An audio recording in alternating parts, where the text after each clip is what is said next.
নমস্কার বন্ধুরা, কেমন আছো সবাই? আশা করি তোমরা সবাই ভালো আছো। আমরাও ভালো আছি। রমা মুম্বাই ব্লগে তোমাদের সবাইকে স্বাগত। চলে এসেছি আবার আর একটা নতুন ব্লগ নিয়ে। দেখো, আজকে সকালবেলায় কেমন এক পশলা বৃষ্টি হয়ে গেল। আসলে আজকে আমার মন ভালো নেই তো। আমার মনে হয় আমার সাথে সাথে প্রকৃতিরও মন ভালো নেই।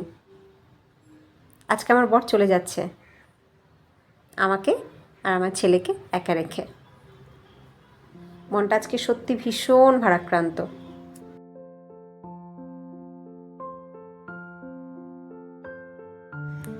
বলে না, সঙ্গদোষে আমরা কিছু ভালো গুণ অথবা কিছু খারাপ গুণ অ্যাডপ্ট করে নিই। তো তাই হয়েছে। আমি এই গাছ লাগানো, গাছের যত্ন নেওয়া, এগুলো আমার বাবার থেকে পেয়েছি। আমার বাবু এগুলো খুব করে, ছাদ বাগান আছে তার। আর আমি এইগুলো পছন্দ করি বলে আমার সাথে সাথে এখন আমার বড় খুব পছন্দ করে। এর আগে ওই রেন্টে থাকাকালীন আমি কখনো গাছপালা বাড়িতে লাগাতাম না, কিন্তু গাছপালা লাগানোর একটা সুপ্ত ইচ্ছে মনের মধ্যে ছিলই। তো এবার নিজেদের ফ্ল্যাট হয়েছে, সেই সুপ্ত ইচ্ছাটা বেরিয়ে এসছে। খুব শখ হয় নিজের ব্যালকানিতে কিছু গাছ রাখি, এই জানলার উপরে কিছু গাছ রাখি। তো তোমাদেরকে আগেও আমি দেখিয়েছি, আমি বাড়ি থেকে বীজ এনে অনেক গাছ তৈরি করেছিলাম। আমার দোপাটি ফুল হয়েছে, আমার নীলকণ্ঠ ফুল হয়েছে, গাঁদা ফুল হয়েছে, এগুলো সব তোমাদেরকে দেখিয়েছি। এখন আগের গাছগুলো কিন্তু সব নষ্ট হয়ে যাচ্ছে, মানে সিজন শেষ ওগুলোর। দেখো দোপাটি গাছগুলো এখন মরে গেছে। তো এই দোপাটি গাছের থেকেই কিছু বীজ পড়ে নতুন চারা হয়েছে, দোপাটির চারা। ওই দেখো নয়নতারার চারা হয়েছে, গাঁদা ফুলের চারা হয়েছে।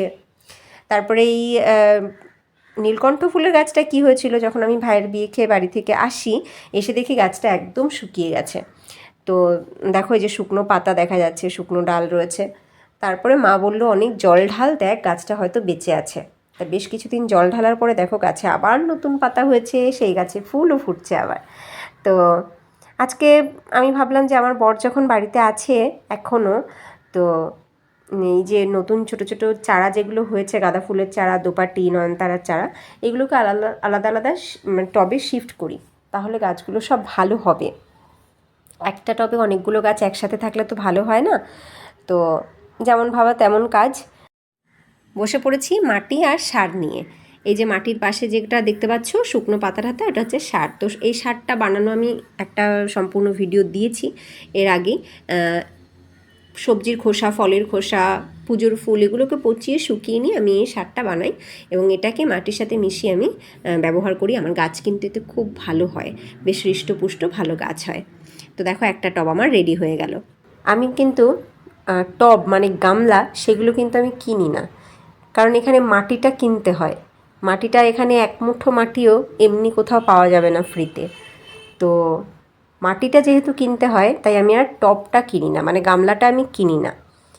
আমি যে আটা ব্যবহার করি, সে আটার প্লাস্টিকটাকেই বা আটার প্যাকেটটাকেই আমি টব হিসাবে তৈরি করে নিই। আমার কিন্তু এতেই খুব ভালো গাছ হয়। তো দেখো এই যে আটার প্যাকেটটাকে প্রথমে লম্বালম্বি একটা ভাঁজ করে নিলাম, সরু একটা ভাঁজ করে নিলাম। এইবার এটাকে পুরোটাকে ধরে আমি ফোল্ড করে দিচ্ছি। এই দেখো পুরোটাকে ধরে ফোল্ড করে দিলাম। আউটসাইডটা একদম হোয়াইটই হবে, পুরোটাই সাদা থাকবে। আমি এরকম যে কটা প্যাকেট দিয়ে আমি টব তৈরি করব, সব কটা কিন্তু একই রকম দেখতে লাগবে। দেখতে কিন্তু খারাপ লাগে না, বেশ ভালোই লাগে। আর এ দেখো হয়ে গেল তৈরি। এবার নিচটাতে আমি ওই ছুরিটা দিয়ে একটু ফুটো করে নেব।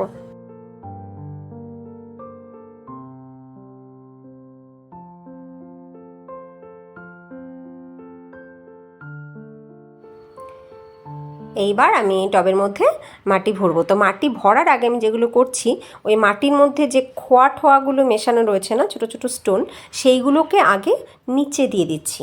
এতে ভালো হয়, এতে যখন গাছের গোড়ায় জল দিই, তো মাটিটা অতটা ধুয়ে বেরিয়ে যেতে পারে না। তো খোয়াগুলোকে আগে দিয়ে নেব, তারপরে আমি দেব ওই সার, তারপরে মাটি দেবো।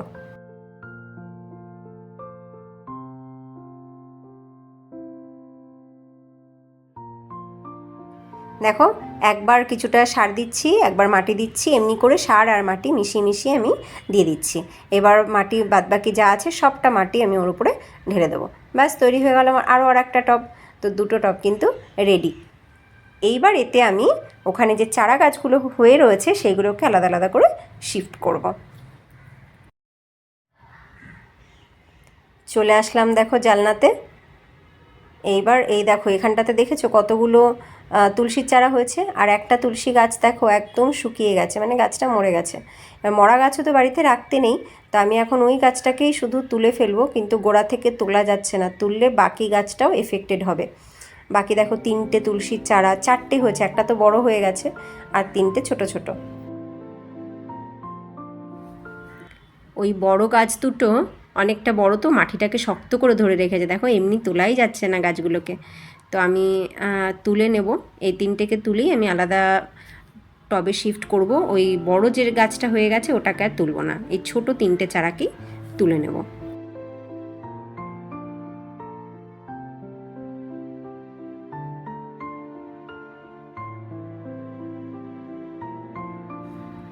হয়ে গেল দেখো, একটা টবে একটা তুলসী গাছ লাগানো আমার কমপ্লিট হয়ে গেল।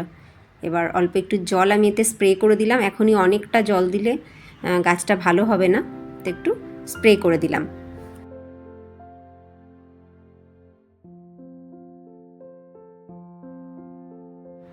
এবার বাকি দুটো গাছকেও তুলে নিচ্ছি, দেখো দুটো চারাকে তুলে নিলাম। আর এই দেখো আগের এই শুকনো তুলসী গাছটা, ওটাকে তো ওইভাবে রাখতে নেই, তো ওটাকে কিছুতেই তুলে ফেলা যাচ্ছে না, তাই আমি কি করছি, ভেঙে দিচ্ছি। এবার এই চারা দুটোকে আমি এই টবটার মধ্যে লাগিয়ে দেব। একটা টবে একটা গাছই সব থেকে ভালো হয়, কিন্তু আর আমার কাছে টব নেই, তাই দুটোকে একই সাথে লাগালাম। এবার একটু জল স্প্রে করে দিচ্ছি। এগুলো ওর সামনে করলাম, ওরও ভালো লাগলো, আর আমিও ওকে বলতে পারবো জানো গাছগুলো এরকম বড় হয়েছে, গাছগুলোর ছবি তুলে পাঠাতে পারবো, ফুলের ছবি তুলে পাঠাতে পারবো।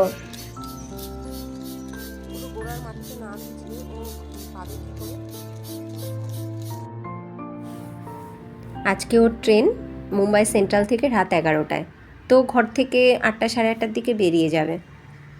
এবার আবার কবে ফিরবে আমাদের কাছে, কবে একসাথে বসে জমিয়ে খাওয়া দাওয়া করবো কিছুই জানি না।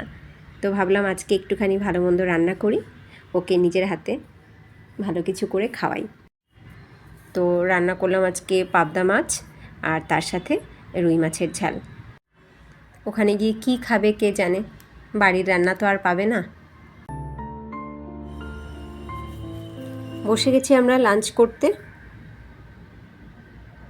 ছেলে শুধু এই মাছটাই নিয়েছে, বলছে এই বড় মাছটা একটাই খাবো, রুই মাছ এখন আর খাবে না, রুই মাছটা বলছে রাত্রে খাবে। রাত্রে ভাবছি ও 8টা সাড়ে 8টার দিকে বেরোবে, তখন একবারে একটু ভাত খাইয়েই আমি ওকে পাঠাবো। রাতের খাবার আর কিছু নিয়ে যাবে না বলছে। সকালের জন্য একটু টিফিন ভাবছি করে দেব, সকালে ট্রেনে বসে খেয়ে নেবে। কালকে বিকেল 4টেয় গিয়ে ও পৌঁছবে, আজকে রাত 11টায় উঠবে, কাল বিকেল 4টেতে গিয়ে পৌঁছবে। মানে মুম্বাই থেকে দিল্লির দূরত্ব ট্রেনে 17 ঘন্টা। মন ভালো নেই আমাদের কারোরই। জীবন আর জীবিকার প্রয়োজনে মানুষকে অনেক কিছুই করতে হয়।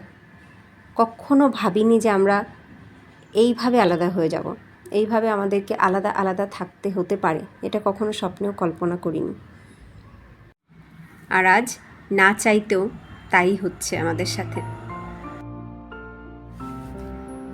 আমি ওর লাগেজ প্যাকিং করতে বসে গেলাম। এরকমভাবে খালি ওকে একার জন্য আমি প্যাকিং করে দেবো কখনো ভাবিনি।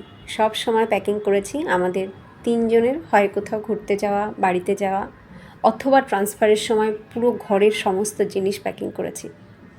কিন্তু আজকে আমাদের কিচ্ছু প্যাকিং হচ্ছে না, শুধুমাত্র ওর একার জিনিসগুলোই প্যাকিং হচ্ছে।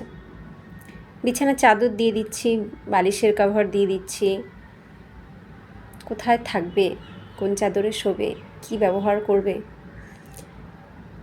আর ওর জামা কাপড় তো সব যাবেই, জুতো ঠুতো সমস্ত কিছু।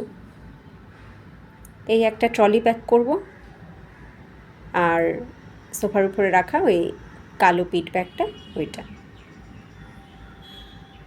জামা কাপড় সব কেচে ধুয়ে তো দিয়েইছিলাম পুনে থেকে আসার পরে, কিছু আয়রন করেও নিয়েছে।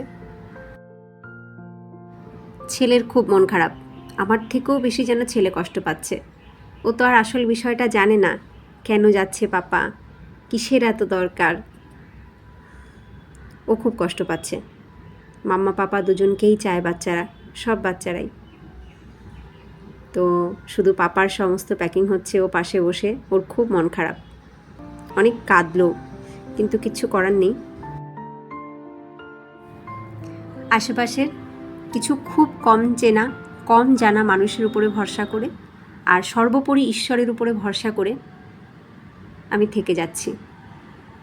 কিছু সাহস আর বলতে পারো জেদ করেই থেকে যাচ্ছি আমি ছেলে নিয়ে। অনেক ঘুরলাম এই 10 বছরে, প্রচুর আমি ঘুরলাম ওর সাথে। শুধুমাত্র একটা শহর থেকে একটা শহরে না, একটা স্টেট থেকে একটা স্টেট। এই 10 বছরে 5টা স্টেটে আমার থাকা হয়ে গেল। আর পারছি না এইভাবে 1 বছর, 1.5 বছর, 2 বছর পরই লাগেজ প্যাকিং করো আর অন্য স্টেটে যাও। সেখানকার সম্পূর্ণ নতুন কালচার, নতুন ভাষা, নতুন খাওয়া দাওয়া, পোশাক পরিচ্ছদ, সমস্ত কিছুর সাথে অ্যাডজাস্ট করো, ওয়েদারের সাথে অ্যাডজাস্ট করো। সত্যি আর পারছি না। আর এখন ছেলেও বড় হয়েছে, ওর স্কুলও আছে, সব কিছু চিন্তা করে, আর যেহেতু এটা আমাদের নিজেদের ফ্ল্যাট, তাই একটু সাহসী বলতে পারো, সাহস করে থেকে গেলাম। যদি রেন্টে থাকতাম হয়তো এটা হতো না। যাই হোক, তোমরা আমার পাশে আছো, আমি মনে করি আমার পাশে থেকো, আমাকে তোমরা একটু সাপোর্ট করো, আমি যেন পারি একা ছেলে নিয়ে থাকতে। আমার বরের উপরেও ভরসা আমার আছে, আমি জানি ও নিজের খেয়াল রাখবে, নিজেকে অবশ্যই ভালো রাখবে আমাদের জন্য, আমাদের দুজনের জন্য। ও আবার এখানে খুব তাড়াতাড়ি ফিরে আসবে, হয় ট্রান্সফার নিয়ে, নয় নতুন জব নিয়ে। আর আমি ওর সাথে যদি একবার চলে যাই, ও আবার সে আমাকে নিয়ে এদিক থেকে ওদিক, ওদিক থেকে ওদিক করে যাবে, আমি জানি। আমি যে কারণে একটু জেদ আর সাহসী বলতে পারো থেকে গেলাম। আজকে এই ভিডিওটা আমি এখানেই এন্ড করব। আর ভালো লাগছে না এখন আর। ও যেন ভালোভাবে যায়, ও যেন সুস্থ থাকে, ভালো থাকে। তোমরা ওইটা একটু প্রে করো। তোমাদের ভিডিওটা কেমন লাগলো অবশ্যই জানিও। যদি ভালো লাগে লাইক করো। নতুন বন্ধুরা, যদি তোমাদের ভালো লাগে লাইক করে সাবস্ক্রাইব করে আমাদের সাথে থেকো, আমাদের পরিবারের সদস্য হয়ে থেকো। আবার দেখা হবে নেক্সট ভিডিওতে। টাটা।